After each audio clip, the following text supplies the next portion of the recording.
let's take care of some of that scrap fabric in your stash. Hi everyone, I'm Caitlin. I'm a living historian with far too many bits of fabric after sewing a main project, so I'm going to start a mini stash busting series where we find historic projects that use a yard of fabric or less and can be made in less than a full day using either no pattern or a free pattern, and you don't even need a sewing machine. We're going to start with an 1860s sunbonnet. I am using a free pattern on Elizabeth Stuart Clark's website, and this 1 yard piece of cotton organdy window pane, which would have been called crossbarred muslin in the period, that is 58 inches wide.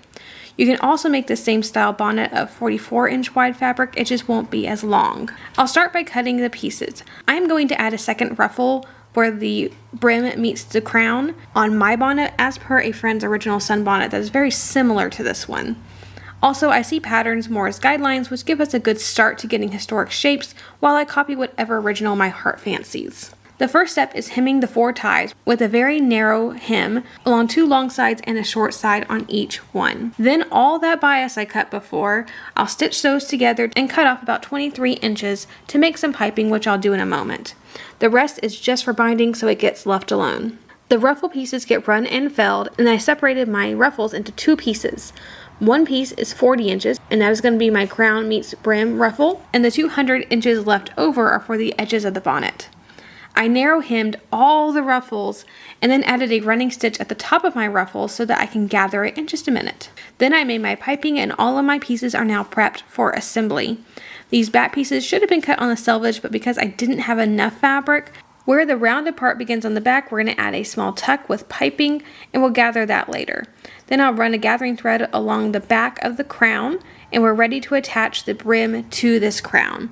On the brim, I'll lay the smaller ruffle down and gather it to fit, then the piped edge goes on top of that along with 2 of my 4 ties at the end of the piping.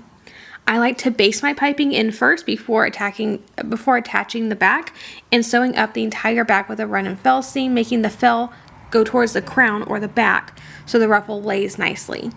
Now I put the front facing on the inside of the bonnet, lay the ruffle on, gathering it to fit the outside of the bonnet. I do like to base this in, but that is technically an unnecessary step. Then I set the bias strip that we laid aside earlier and do a running back stitch to attach it before flipping the bias strip over and hemming it down firmly. Now all that's left is to do a running stitch to make the slat channels, cut the slats, which are made of chipboard or pasteboard in the period, insert them, whip the channels closed on the inside, and then put in the last 2 ties as well. And our bonnet is complete. Altogether, it took me about 5 hours of sewing, which I did spread over a couple of days, but it's a great way to hone your sewing skills. Thanks for watching.